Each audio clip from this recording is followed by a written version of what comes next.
Well, as for the prosecution, dati pa nilang gustong kasuhan si Vice President Sara Duterte. Wala silang mahanap na kaso, wala silang mahanap na issue, nothing for plunder, nothing for the grave threats. So ngayon, nadaan lang nila through the Senate Impeachment Court. I also wish her the best, especially in this moment of impeachment, especially na ang daming ginagawang issues laban sa kanila. But ultimately, I hope and I believe that good will prevail over evil. And I believe that she will become president in 2028.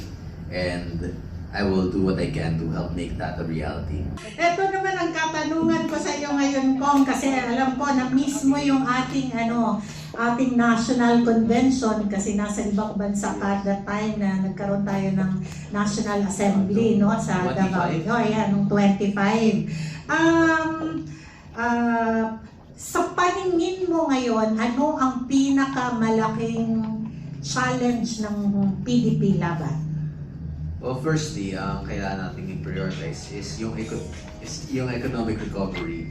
Ngayon, sobrang bagsak na ng ekonomiya natin. And the problem is not just for PDP, pero para sa future administration natin. Yun yung malaking hinaharap ng problema ng mga Pilipino ngayon. Rising gas prices, rising costs of commodities, and decreasing rapid devaluation of the Philippine peso. And as for the more local problems, ang pinaka-issue natin ngayon is yung impeachment, pero mukhang mahina naman yung abogado ng prosecution. So, pero ang problema kasi baka mambunan ng maleta yung mga senator judges. So hopefully, they will vote for what is right and they will vote for what is the will of the people. Pero pag hindi, edi okay lang. Buuyan natin sila sa 2028, wala naman nanalo sa kanila. Ayan, so sige. So, bilang isa sa mga pinakabatang miyembro ng partido na bagong kasapi natin, paano ka makakatulong at ano yung mga suhestyon mo para mas mapalakas pa ang paninindigan at mas mapalakas pa ang PDP laban sa madlang people? Well, sad to say, lumalakas talaga tayo since tuwing may mga imperfections ang administration na ngayon, nakita tayo as the opposition. So, the failures of the administration itself is causing an increase in PDP support. At nakita nila na lahat ng nagagawa ng former administration, daming napakulong ng mga drug lords, mga drug addicts. That's the type of administration that the people want again. Kasi nakakita natin tumataas na yung krimen, tumataas na yung heinous crime, especially involving children. Hindi tayo nagkakaroon ng school shooting noon. And as safety deteriorates, the people will continuously look for politicians that's willing to take the necessary steps, even drastic steps, katulad ng EJK, katulad ng death penalty, even taking stronger steps against crime. At yun talaga ang gusto ng tao ngayon. So doon tayo talaga lalakas. In taking a strong stance against crime, and taking a strong stance against drugs. At yun yung pinaka-importante ngayon para sa Pilipinas. We have to gradually eliminate crime. Ayan. So, syempre, kung napakalaki ng role mo, no? Dahil sobrang dami. Nakikita ko kahit saan ka pumunta, no? Pinagkakaguluhan talaga. And actually, you are one of those who have become na simbolo ng mga kabataan na ang kabataan ngayon ay hindi natatakot sa kahit ang challenge na dumadating sa buhay. So, nais kong tanungin ikaw, ano ang mga payo mo sa kabataan, especially when it comes to nation building and loving the country?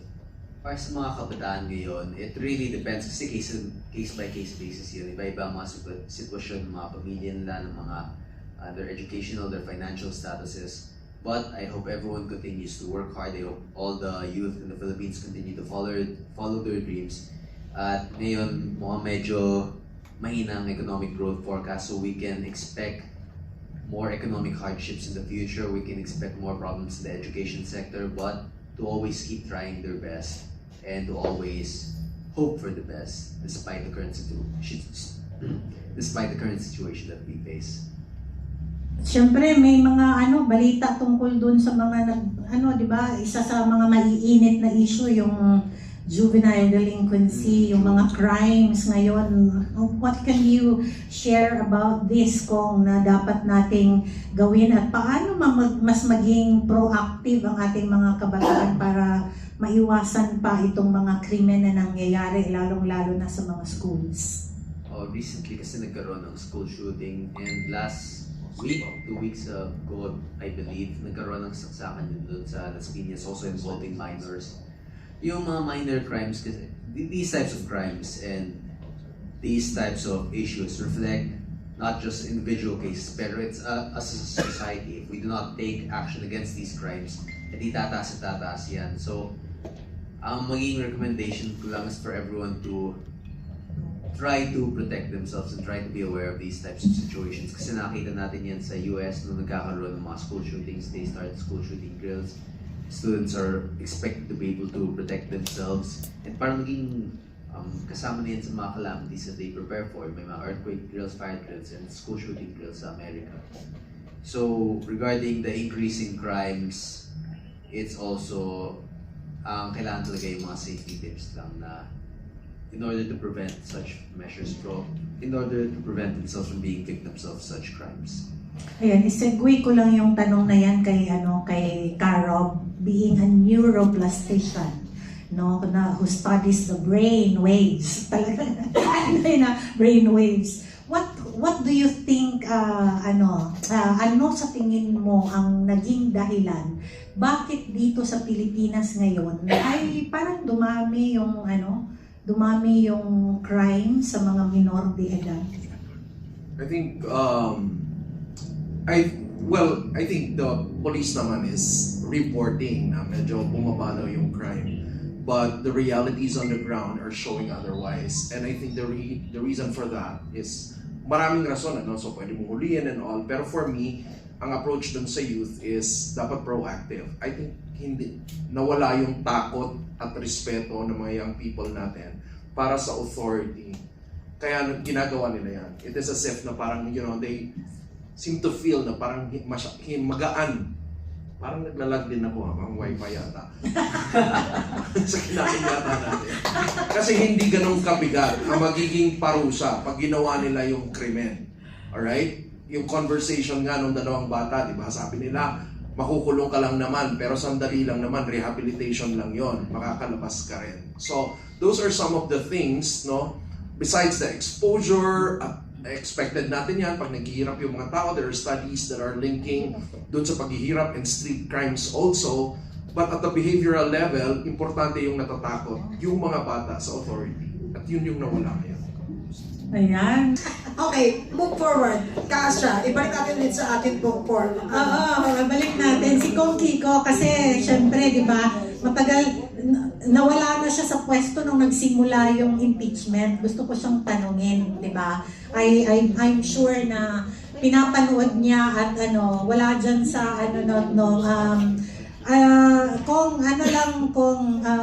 ano yung masasabi mo sa impeachment proceedings na nangyayari ngayon? Sure ako kung nandun ka pa sa Congress na nag-privilege speech ka na doon, no? Pero itong mga nangyayari ngayon sa Senado kung saan patuloy pa rin nilang hini-hear yung mga akusasyon, meron ba silang napatunayan? Ano yung take mo sa prosecution panel at sa defense team when it comes to presenting the evidences? Well, as for the prosecution, dati pa nilang gustong kasuhan si Vice President Sara Duterte. Wala silang mahanap na kaso, wala silang mahanap na issue, nothing for plunder, nothing for the grave threats. So ngayon, nadaan lang nila through the Senate Impeachment Court. At sobrang unlikely na may ebidensya sila kasi noon pa lang, kung meron ng sapat na ebidensya, makakagawa na sila ng kaso, but there has been no case against Vice President Sara Duterte even until now. So, hindi ko pa ang public optics lang yan. Kasi ang plano nila ay manood yung mga impeachment tapos doon nila sisiraan si Vice President Sara Duterte. But at the same time, it's not working kasi firstly, people are not interested in seeing politicians fight. Ang gusto ng mga tao ay makahanap ng solusyon para sa mga problema natin ngayon. sa gas prices, sa ekonomiya, sa rising electricity cost, kasi yung energy, magkakaroon din tayo ng energy crisis ngayon. That's what the people want to see, and the impeachment is just serves a distraction from the bigger picture at hand. And feeling ko wala din naman talagang magiging endgame yung impeachment na to. They just plan to try to attack the VP through the impeachment court, but ultimately they will fail because sobrang taas pa rin ang ratings and she's still projected to be the winner for 2028. Ayan, siguro kung anuhin na lang kita kasi ang isa talaga sa, siguro siya talaga yung pinakaunang nagpaabot sa'yo nung una kang na-experience. Diba? It was VP Sara who sent a message to you after kang na-express. Sabi niya wala daw siyang telephone number sa'yo. So kaya ano na lang siya ng statement. What's your message to VP Inday? I also wish her the best, especially in this moment of impeachment, especially na ang daming ginagawang issues laban sa kanila. But ultimately, I hope and I believe that good will prevail over evil. And I believe that she will become president in 2028. And I will do what I can to help make that a reality. Wow! Ganda naman, diba? At syempre, napakalaking impluensya niyang gagawin ni Kong Miao para sa mga kabataan, no? In fact, yung aking mga anak, no, nasa college na senior high, sabi nila, kakaiba talaga daw si Kong, no? Kaya I'm sure na sa mga kabataan, nagkaroon sila ng panibagong pag-asa na pwede ka palang magsilbi sa sa gobyerno na tama ang puso mo, no? So